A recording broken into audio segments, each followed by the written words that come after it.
भारत भर के लोग अनेकता में एकता इस देश की विशेषता नहीं है।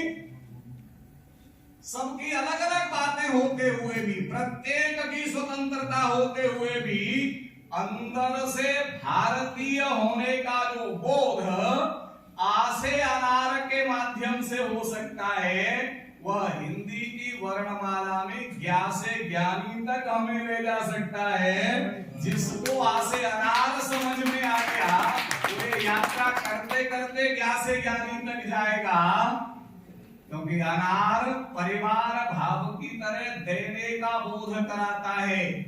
इस राष्ट्र में त्याग का सम्मान हुआ। ऋषि ने मैथमेटिक्स में सूत्रों पर शोध किया और शोध की तल्लीनता ये थी, कुछ और बाहर का ध्यान ही नहीं है रिसर्चर को।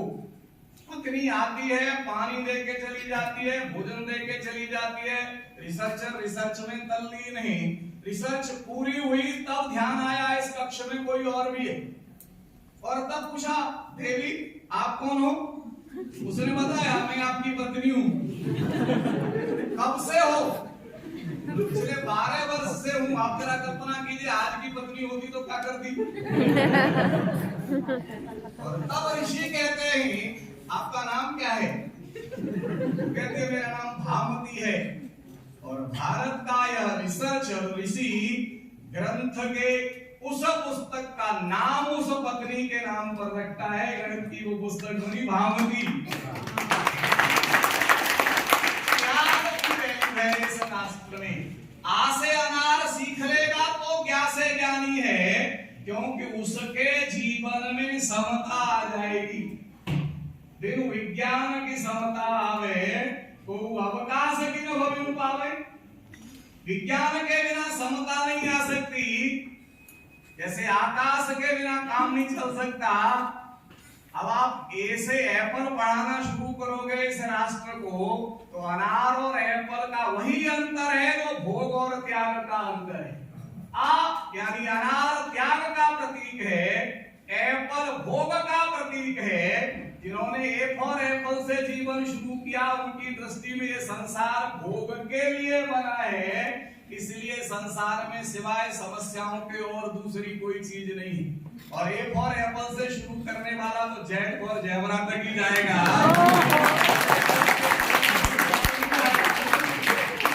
जीवन में केवल समस्याएं उत्पन्न करेगा। कभी कभी चाहे जितनी प्रयास करें, उसके जीवन में गड़बड़ क्या हुई? हिंदी की गिनती 1 से लेकर 100 तक गिनतियां। आप जरा सोचिए, कल्पना कीजिए, सोशल साइंस में रिसर्च का भारत का क्या स्तर था? 100 वर्ष की आयु, 1 से लेकर 100 वर्ष का जीवन और गिनती, और पूरा सामाजिक दर्शन जीवन में गिनती में कैसे डाल दिया ऋषि ने? 1 2 3 4 5 6 7 8 9 10 गिनती में आपस में कोई साम्य नहीं है। ऋषि ने क्या संदेश दिया?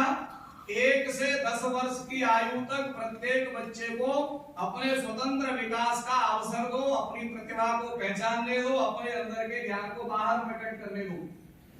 10 वर्ष का हो जाए तो हिंदी गिनती में एक शब्द आया, आनंद लीजिए रिसर्च का, रह। 10 का होने के बाद आपको उसको ठीक करना है, उसको समझाना है, मातृदेवो भव, पितृदेवो भव, आचार्य देवो भव। रह आ गया और ये गिनती में रह चलेगा 18 तक।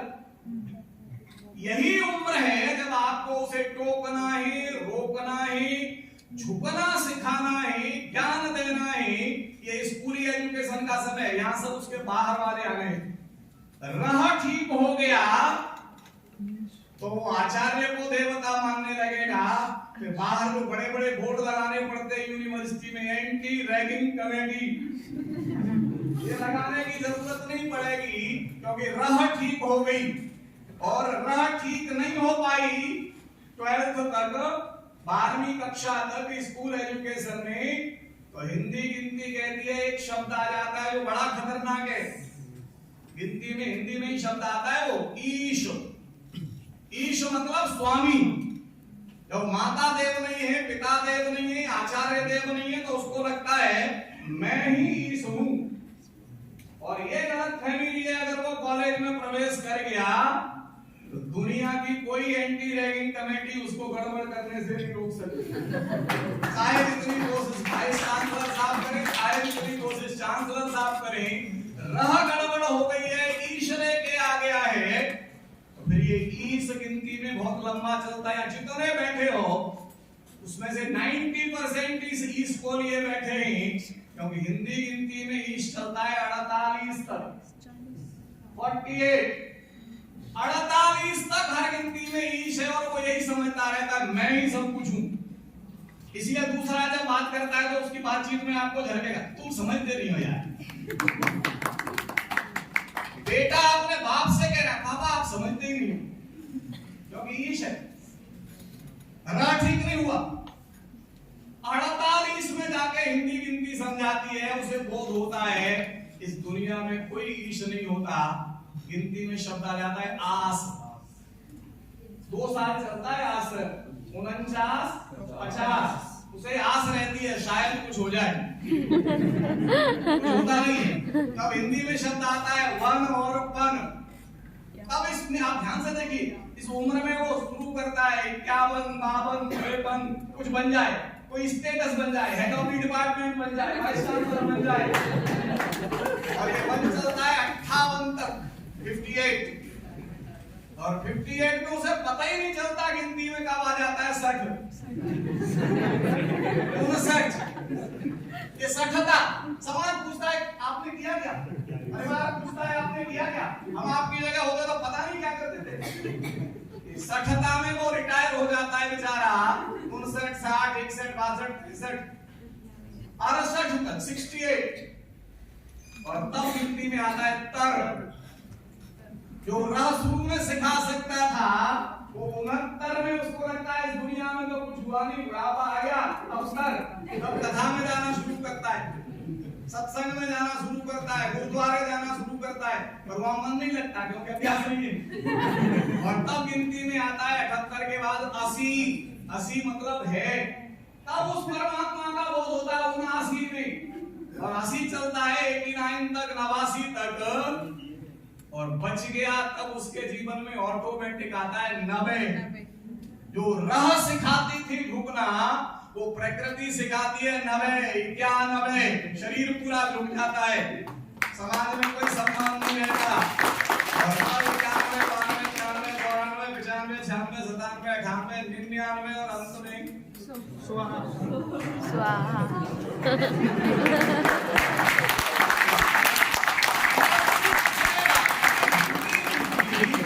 इतने बड़े रिसर्च का परिणाम रही होगी, कैन यू इमेजिन। आज हम यहाँ इसीलिए बैठे हैं कि हमारे शोध की दिशा इस राष्ट्र, इस समाज, इस मानवता के कल्याण के लिए कैसी होनी चाहिए। भारतीय पद्धति क्या है, रिसर्च की वर्कशॉप इस बात पर है। भारतीय पद्धति ये है मैं नहीं तू, बी एंड मेक, पहले बनना है, उसके बाद दूसरों के लिए उपदेश देने का काम करना है। रिसर्चर के जीवन में यदि वो तत्व नहीं आए जिन पर वो शोध कर रहा है तो रिसर्च किसी काम की नहीं है। 3000 से ज्यादा पीएचडी प्रतिवर्ष भारत में होती है, और एक पीएचडी का मतलब होता है देश की एक प्रॉब्लम सॉल्व कर दी, पर लगता ऐसा है कि 3000 पीएचडी होने के बाद 3000 नई समस्याएं क्रिएट हो जाती है, क्योंकि रिसर्च की मेथोडोलॉजी में भारतीयता का कहीं दूर दूर तक कोई स्थान नहीं है। तो 10 दिन में हम सारे रिसर्च स्कॉलर्स यहाँ जो आए हैं अपने रिसोर्स पर्सन के साथ भारतीयता के उन तत्वों का मंथन करेंगे।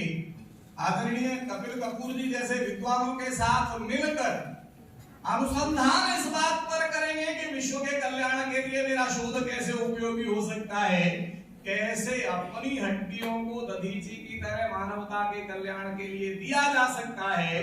तब युगों युगों तक नाम चलेगा। केवल पीएचडी एपीआई के लिए कर लेने से काम नहीं चलेगा। निरंतर अगर हमारे जीवन में आ गया इन 10 दिनों में तब हम यहाँ से भारतीय पद्धति से शोध करने की उस प्रविधि को सीख के लौटेंगे। ईश्वर करे परमात्मा की कृपा आपके ऊपर हो, गुरुजनों का आशीर्वाद आपको मिले, आपके अंदर का वह भारतीय जगे, क्योंकि इंडियन जगेगा तो गड़बड़ होगी, ये भारतीय जग जाएगा तो बहुत सारी चीजें होंगी।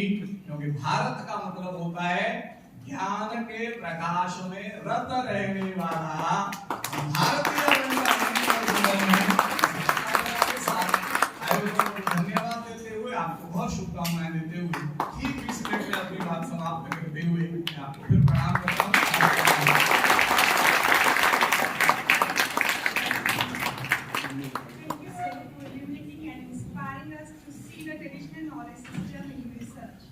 Now we are honored to have our Honorable Chancellor, Professor Jagbir Singh with us.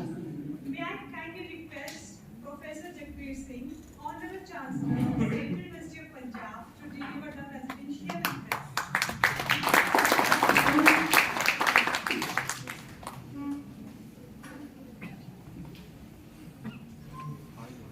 माननीय vice chancellor professor Raghavendra Prasad Tiwari ji, मेरे गुरुदेव